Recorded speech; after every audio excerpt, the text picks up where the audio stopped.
ధన్యవాదాలు అధ్యక్ష. ప్రశ్నకి మరి మా సీనియర్ మంత్రి గారు అచ్చెన్నాయుడు గారు రైతు కుటుంబం నుంచి వచ్చిన వ్యక్తి, రైతుల కష్టాలు తెలిసిన వ్యక్తి ఈ రకమైన విధంగా మాట్లాడడం అనేది చాలా విడ్డూరం అధ్యక్ష. ఒక సామెత గుర్తొస్తుంది అధ్యక్ష. మేము చిన్నప్పుడు చదువుకున్నప్పుడు ఏమంటే ఆవు కదని చెప్పేవారు. ఏ మాట్లాడినా ఆవు కదే. ఆవు తెల్లగా ఉండు, పాలు ఇచ్చిన పాలు తెల్లగా, పాలు వచ్చి తెల్లగా ఉంటాయి, పెరుగు పెట్టిన పెరుగు వచ్చి తోడేస్తే వెన్న వస్తుంది, వెన్న వచ్చి నెయ్యి అవుద్ది. ఈ కదే అధ్యక్ష. ఇదేంటో నాకు అర్థం అవుతుంది అధ్యక్ష. ఒక్క విషయాన్ని అడుగుతాను అధ్యక్ష. ఇది ప్రశ్న ఏంటి? డైరెక్ట్ గా రైతు తాలూకా మీరు ఇస్తున్న అన్నదాత సుఖీభావకి ఇస్తున్న 20,000 రూపాయలని ఎంతమంది రైతులకు ఇస్తారు, ఏమిస్తారు? సభ్యుడు దానికి అదనంగా ఒక ప్రశ్న వేశాడు. సరే, ఆ ప్రశ్న వేసిన దానికి ఇది ప్రశ్న పక్కన గౌరవ మంత్రి గారు చెప్పారు అది కాదు అని. నేను కూడా అది కాదు, ఈ తప్పు డైరెక్షన్లో అది కాదని కూడా నేను కూడా చెప్పి ఆగండి, అది కాదు, ప్రశ్న వరకే ఉండాలి, ఎందుకంటే ఇది ప్రశ్నోత్తర సంఘం. అధ్యక్ష, బీఎస్సీ మీటింగ్ జరిగింది. అందులో గౌరవ సభ్యులు ఇందులో ఉన్న వాళ్ళు కూడా బీఎస్సీ మీటింగ్లో కూడా ఉన్నారు. ఏమని అడిగాము అధ్యక్ష?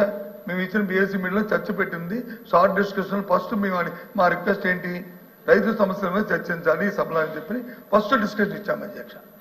అవునా కదా? ఒకసారి రివ్యూ చేయండి అధ్యక్ష. ఆ రోజు మా ఫైనాన్స్ మినిస్టర్ ఉన్నారు, మిగతా సభ్యులు ఉన్నారు, ఇక్కడ ఉన్న సభ్యులు కూడా కూర్చున్నారు. ఎందుకంటే రైతుల పట్ల మాకున్న అంకిత భావం అధ్యక్ష. గత 5 సంవత్సరాల్లో ఈ దేశంలో నీతి ఆయోగ్ ఈ రాష్ట్రంలో జరుగుతున్న రైతుల పట్ల ఈ ప్రభుత్వం చేస్తున్న పరిణామాన్ని భారతదేశంలో ఏ రాష్ట్రం చేయట్లేదు, ఈ రకంగా చేయాలని ప్రశంసించింది అధ్యక్ష. రికార్డులో చూసుకోమన్నాడు అధ్యక్ష. దీని ఏమో అబద్ధం చెప్పట్లేదు అధ్యక్ష. చూడమనండి రికార్డులో ఉందో లేదో. ఇవాళ రైతులు సంఖ్యలు వేసినట్లు, రైతు భరోసా కేంద్రాలకు మా సభ్యుడు చెప్పినట్లు రైతు భరోసా కేంద్రాలకు వచ్చి మీరు తాళాలు వేసి అందులో పెట్టాం అధ్యక్ష. అందులో పెట్టాం, అందులో టెస్టింగ్ సెంటర్లు పెట్టాం, కిరాస్కి పెట్టాము, రైతు భరోసా దాంట్లో ఆన్లైన్లో వచ్చి ప్రతిదీ కూడా ఈ ప్రొక్యూర్మెంట్ చేసుకోమని చెప్పాము. అన్ని ఎవ్రీథింగ్ అందులో పెట్టి చేసి రెడీ చేస్తాము. మీరు ఏది ఆయన యాంత్రీకరణకి ఇవ్వలేదంటారు. ఆయనే మంత్రి గారు కదా, ఆయన అధికారులతో మీరు సమీక్ష చేసుకోండి. ఇంకా 20 రోజులు, ఇంకో 10 రోజులు సభ ఉంది కదా. ఇదిగో గత సంవత్సరంలో 0 ఇచ్చారు, ఇదిగో మా అధికారులు ఇచ్చారు కాదు, మాకు కూడా పంపండి, మేము చూస్తాం. ఇచ్చేమో లేదా అధికారులు చెప్తారు. అధికారులు కంటిన్యూ ప్రాసెస్ కదా అధ్యక్ష. అది ఇప్పుడు ఈ క్షణంలో మా దగ్గర ఆ లెక్కలు లేకపోవచ్చు. అది ఎందుకంటే సందర్భంలో ఇది దీనికి రిలేటెడ్ కాబట్టి, దానికి కాదు కాబట్టి తెచ్చుకోలేదు మేము. రేపటి అధ్యక్ష అధికారులు చెప్పండి అధ్యక్ష, ఇగో 0 గత 5 సంవత్సరాల్లోనూ ఈ ప్రభుత్వం వచ్చి ఇవ్వలేదు అని చెప్పండి అధ్యక్ష. మేము అప్పుడు చూసి నిజమే కదా అని అనుకుంటాం. ఆయన రివ్యూ పెట్టమని అధ్యక్ష. రివ్యూ పెట్టుకొని ఆయన తెలుసుకుని చెప్పండి అదే. ఒక్క నిమిషం అధ్యక్ష. ఇప్పుడు సూటుగా అడుగుతున్నాం. ఇప్పుడు మంత్రి గారు చెప్పిన మాట మీద, ఎందుకంటే మంత్రి గారు ఇక్కడ చెప్తున్నారు అధ్యక్ష, బయటికి వెళ్ళిన తర్వాత వచ్చి ఇంకోటి జరుగుతుంది అధ్యక్ష. 2-3 సార్లు సందర్భాల్లో జరిగింది కాబట్టి దానికి ఉదాహరణ కూడా మీకు ఇమ్మంటే మీకు మంత్రి గారితో కలిసి ఇస్తాను, లేదంటే రాతపూర్వకంగా పంపిస్తాను సభలో. ఇప్పుడు మీరేం చెప్పారు? 43 లక్షల మందికి వచ్చి కేంద్ర ప్రభుత్వం ఇస్తున్న ఏదైతే కిసాన్ ఇస్తున్నారు అది కాకుండా ఇంకో 10 లక్షల మంది ఉన్నారు. అంటే గత సంవత్సరం ఇచ్చిన 53 లక్షలు, ఏదైతే 53 లక్షల పైసలకి ఏదైతే లాస్ట్ టైం మేము రైతు భరోసా ఇచ్చామో అంత ఉన్నారు. ఇంకంతకంటే ఎక్కువ కూడా ఉండొచ్చు అనేది మంత్రి గారు కమిటీ అయ్యారు అధ్యక్ష. 1 కోటి 10 కాదు, తప్పు కాదు, 1 కోటి 10 కాదు, తప్పు. 10 లక్షల మంది ఎక్కిస్తూ ఉంటారని చెప్పారు. ఈ 43 కాక ఇంకో 10 అని చెప్పారు. నువ్వు సరిగ్గా ఇంకా ఉండొచ్చు, గ్రామాల్లో కూడా ఉండొచ్చు అని చెప్పారు మంత్రి గారు. సంతోషం అధ్యక్ష. దయచేసి అంటే సుమారు 53 లక్షలు ఏదైతే రైతు భరోసా ఇచ్చారో లాస్ట్ టైము, దానికి ఆ క్రైటీరియా ఇచ్చి అంతమందికి ఇస్తాం నేను కమిటీ కాబట్టి ఇవ్వండి. దానికి తగ్గట్టు బడ్జెట్లో వచ్చి కేటాయింపులు దాన్ని ఏ రకంగా సేకరించుకొని ఇవ్వండి. మాకే అభ్యంతరలే, ఇవ్వండి. ఇవ్వాలనే కోరిక, ఇవ్వాలనే మా డిమాండ్. ఆ రైతుకి మంచి జరగాలనే మా కోరిక. దాంతోపాటు ఇన్సూరెన్స్ గురించి వచ్చి చెప్పారు అధ్యక్ష. ఇన్సూరెన్స్ కంపెనీ నీకు ప్రభుత్వం వచ్చి ఇన్సూరెన్స్ కడుతున్నప్పుడు ఆ తాలూకా ఏదైతే నేషనల్ కలామిటీస్ జరిగినప్పుడు ఆ ఇన్సూరెన్స్ డబ్బు రైతుకి అందాలి కదా అధ్యక్ష. ఆ కట్టిన డబ్బు కంట ఈ ప్రభుత్వం కడుతున్న డబ్బు కంటే దాన్ని తక్కువ వస్తే అప్పుడు ప్రభుత్వం కాకపోతే ఇప్పుడు మీరు ఎన్టీఆర్ కాస్ట్ అని పెట్టాం కదా అధ్యక్ష. దానికి ఆరోగ్యశ్రీకి, అలాగే రాజీవ్ ఆరోగ్యశ్రీ పెట్టారు కదా, ట్రస్ట్ పెట్టారు. ఎందుకు పెట్టారు ట్రస్ట్ని? ఆ రోజు ఇచ్చిన క్లైమ్స్ కంటే ప్రభుత్వం క్రితం డబ్బు ఎక్కువ అవుతుంది కాబట్టి ఈ ప్రభుత్వంకి ఆదాయం చేసుకోవడానికి ఓ ట్రస్ట్ని ఏర్పాటు చేసుకుంది. ఆ ట్రస్ట్ ద్వారా ఇన్సూరెన్స్ ఇచ్చారు అధ్యక్ష. ఇదేమి కొత్తగా ఎవరో ఇచ్చిన ఐడియా కాదు. ఇది మీరు చూడండి, ఇంతకుముందు ఆరోగ్యశ్రీని ఏ రకంగా అంతకుముందు పెట్టామో ఆ తర్వాత మీ ప్రభుత్వం వచ్చిన తర్వాత దాన్ని ఎన్టీఆర్ ట్రస్ట్ కింద మార్చారు. ఎందుకు ఇప్పుడు మొన్న మరి ఎన్టీఆర్ ట్రస్ట్ ఎందుకు ఉంచారు? 20 లక్షల వరకు ఎన్టీఆర్ ట్రస్ట్ ద్వారా ఇస్తామని చెప్పి 2.5 లక్షల తర్వాత అది ప్రాసెస్ అధ్యక్ష. అది కంటిన్యూస్ ప్రాసెస్. అదేమి కొత్త విధానం కాదు. అది దయచేసి అర్థం చేసుకోవాలి. అంతేగాని ఏదో జరిగాం కదండి బురదలు దానికి ప్రయత్నం చేయొద్దని గౌరవ మంత్రి గారిని కోరు. ఎందుకంటే ఆయన సీరియల్ మనం క్వశ్చన్ ఆన్సర్ తెలియక సభ్యుడు ఏదో అడిగాడు, బాబు మీరు అడిగింది అది రిలేటెడ్ కాదు దానికి ఇగో మా ప్రభుత్వం తాలూకా విధానం ఇది, దట్స్ ఆల్.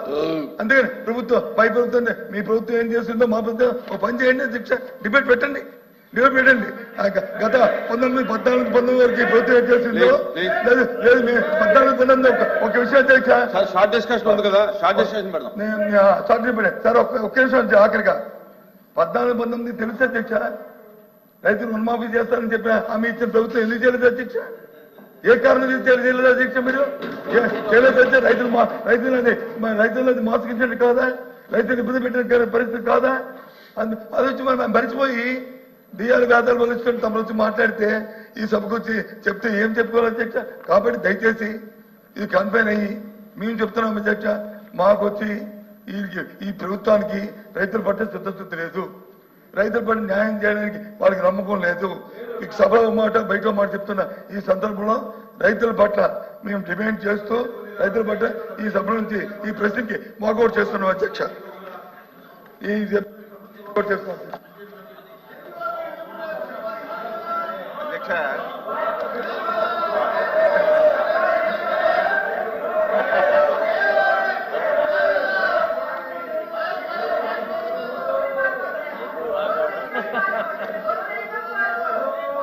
ప్లీజ్ మంత్రి గారు.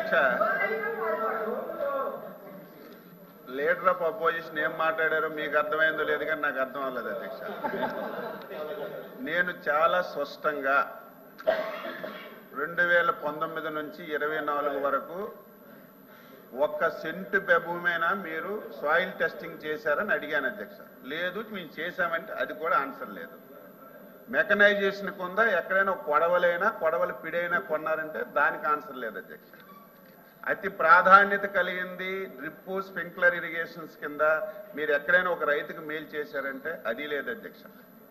మీరు వచ్చేసరికి 1600 కోట్లు రైతులకు బకాయిలు పెడితే మా సోదరులు మనోహర్ గారు ఒక సంతకంతో బకాయిలు తీర్చి ఈ సంవత్సరం ధాన్యం కొన్నటువంటి 24 గంటల్లో రైతుకి డబ్బులేసి దేశంలో ఒక చరిత్ర సృష్టించామని చెప్తే దానికి ఆన్సర్ లేదు అధ్యక్ష. రైతు భరోసా కేంద్రాలు అధ్యక్ష. మీరు కూడా మీ ప్రాంతంకి వెళ్తే ఊరు ముందు దిష్టి బొమ్మలా కట్టారు అధ్యక్ష. అది కూడా ఎన్ఆర్జీఎస్ ఫండ్స్ ఉంటే దిష్టి బొమ్మల పేరుకి రైతు భరోసా కేంద్రం. అసలు రైతు భరోసా కేంద్రంలో ఏం జరిగిందో తెలుసుకోకుండా ఇష్టం వచ్చినట్టు మాట్లాడుతున్నారు. అలాగని చెప్పి ప్రభుత్వం ఏదో గత ప్రభుత్వంలో రైతు భరోసా కేంద్రాలు వాళ్ళు పెట్టారు కాబట్టి మేము వచ్చి తీసేస్తామని అటువంటి ప్రభుత్వం కాదు అధ్యక్ష. దానికి కూడా రైతు సేవా కేంద్రాలుగా మార్చాం. ఈ సంవత్సరం అధ్యక్ష 3.5 లక్షల మెట్రిక్ టన్నులు ఎరువులు రైతు సేవా కేంద్రంలో పెట్టి రైతులకు అందించాం అధ్యక్ష. అదేవిధంగా 8.3 లక్షల క్వింటాలు విత్తనాలు అదే కేంద్రంలో పెట్టి రైతులకు ఇచ్చాం అధ్యక్ష. ఈరోజు ఇష్టం వచ్చినట్టుగా ఏది మాట్లాడితే అది ప్రజలు నమ్ముతారంటే చాలా అవివేకం. నేను మొట్టమొదటిసారి చెప్పాను 14,000 మేము ఇస్తున్నాం, 6,000 కేంద్రం కలిపి 20,000 ఇస్తాం. వెబ్లాండ్లో 43 లక్షల మందికి ఉంది. మన దగ్గర 8 నుంచి 9 లక్షల మంది డేటా ఉంది. ఇంకా ఎవరైనా మిగిలిన అర్హత కలిగిన ప్రతి ఒక్కరికి రేపు మే మాసంలో ఇస్తామని స్పష్టంగా చెప్పాను అధ్యక్ష. మేము ఉండేటప్పుడు రైతులకు మేలు చేశాం, మీరు మేలు చేయలేరు. అపోజిషన్ లీడర్ ఇంకో మాట చెప్పాడు అధ్యక్ష. 2014-19లో రుణమాఫీ అన్నారు, ఎందుకు ఇవ్వలేదని ఆయనకు ఒకసారి తెలుసుకోమని చెప్తున్నాను. 3 విడతలుగా రుణమాఫీ ఇవ్వాలని ఆ రోజు ఉన్నటువంటి తెలుగుదేశం ప్రభుత్వం నిర్ణయం తీసుకొని 2 విడతల అధ్యక్ష, తెలిసి మాట్లాడుతున్నారో ఎవరు నవ్వుతారని కూడా ఆలోచన లేకుండా 2 విడతలు రైతు ఒకేసారి 50,000 రూపాయలు ఎవరైతే రుణం మాఫీ బాకీ ఉన్నాడో ఒకేసారి 50,000 తీర్చాం అధ్యక్ష. రెండోసారి కూడా వేసాం అధ్యక్ష. మూడోసారి కూడా ఆ ఉన్నటువంటి బకాయిలకి రాష్ట్ర ప్రభుత్వం ఆమోద ముద్రేసి వాళ్ళకి ఒక బాండ్ కూడా ఇచ్చాం అధ్యక్ష. 2019లో ప్రభుత్వంలోకి వచ్చిన తర్వాత ఇప్పుడే అంటున్నారు కదా, ప్రభుత్వం అంటే కంటిన్యూస్ ప్రాసెస్, ఆ అధికారులే ఈ అధికారులని సోది చెప్తున్నారు కదా. 2019లో మేము ఇచ్చిన